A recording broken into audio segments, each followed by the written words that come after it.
It's a little boy and a bundle of joy at that. Christian Peter Patrick Little, son of proud parents Claire and Graham, one of Fermanagh's best known TV personalities.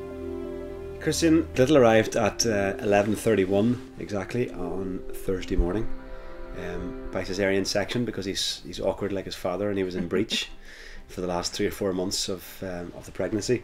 Actually suited us in a strange kind of way, because I was away in Iceland until Tuesday, 2 days before he was born, and I got to go to India 10 days time. So if it was natural and he'd gone over or come early, then there's a chance that I might have missed the birth of my first child, which would not have been ideal. He had a very tight schedule to fit in between, so I think it was probably the best option to come out C-section. So yeah. So Christian played ball. It was very nice of him to make things easy for his old man, and coming the day he was supposed to come, and not early or late.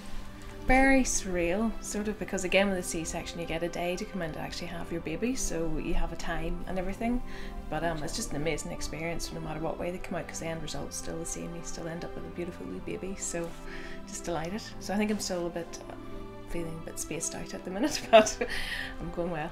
What she had to deal with for 9 months, and what every mother has to deal with for 9 months, is extraordinary, because everybody knows that men are the weaker sex and we whinge and cry about anything, but Claire got through the 9 months with hardly a whimper, especially with me being away so much. She just never complained. She got on with everything, worked right up until he was born, and never complained about it. And then it was the minimum of fuss in the hospital, and then produced this beautiful bouncing little son and heir, and I couldn't be happier and I couldn't be prouder of it.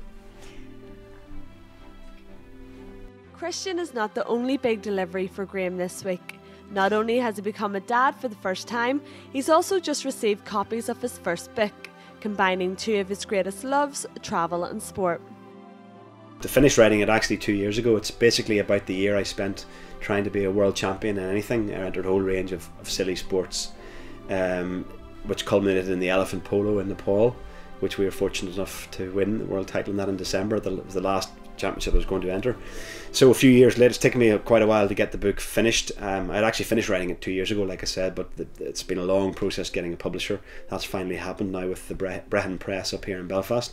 The book's here, and it will be in the shops from the end of September, and I hope it does really well. It's been a lot of hard work, and it's been pretty exciting, but I'm just so pleased that it's here. So with babies, bottles and books, it looks like they have a very busy time ahead, but they insist they're going to take each step little by little.